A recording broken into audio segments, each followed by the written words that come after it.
It's Pastor Kim coming to you with a Friday devotion. Today's message is the last of three in which I have been lifting up the saints that are commemorated by the church. As you've heard me say before, some of the saints are well known to us, but others that we find on the church calendar may be unknown. Today, August 13th, the church remembers two women who are known as renewers of society.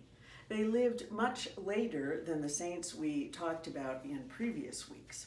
The first saint is a woman named Clara Maas. She was born in New Jersey and served as a nurse during the Spanish-American War, where she saw case after case of yellow fever.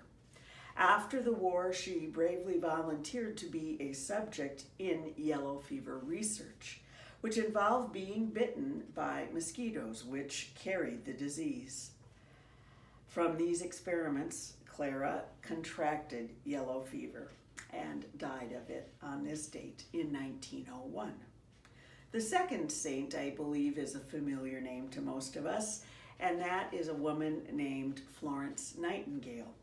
When she decided to become a nurse, her family was quite horrified.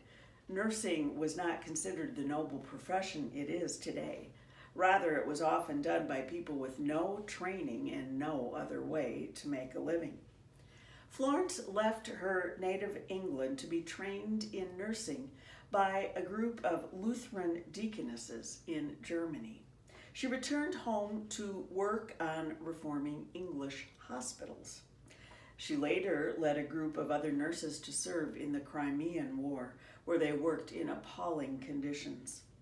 After the war, she returned to London to continue to work in hospital reform. Florence Nightingale died in August of 1910. On Saturday, the 14th, the church commemorates two martyrs from the first half of the 20th century. Father Raymond Kolbe was a Polish Franciscan priest who served a friary that housed Polish war refugees, mainly Jews. The Nazis arrested him for his work. Father Kolbe was imprisoned at Auschwitz, where he volunteered to be starved to death in the place of a man who was a husband and father. He died in August of 1941. Another Christian martyr during World War II was Kai Munk, a Danish Lutheran pastor and playwright. He was an outspoken critic of the Nazis, and his plays illustrated his ideas and his opinions. The Nazis both feared and were angered by Munk, whose work helped to strengthen the Danish resistance. He was martyred in 1944 at the hands of the Gestapo. Be sure to join us for worship on Sunday as we commemorate the feast day of Mary, Mother of our Lord, during our August 15th service. Have a great weekend.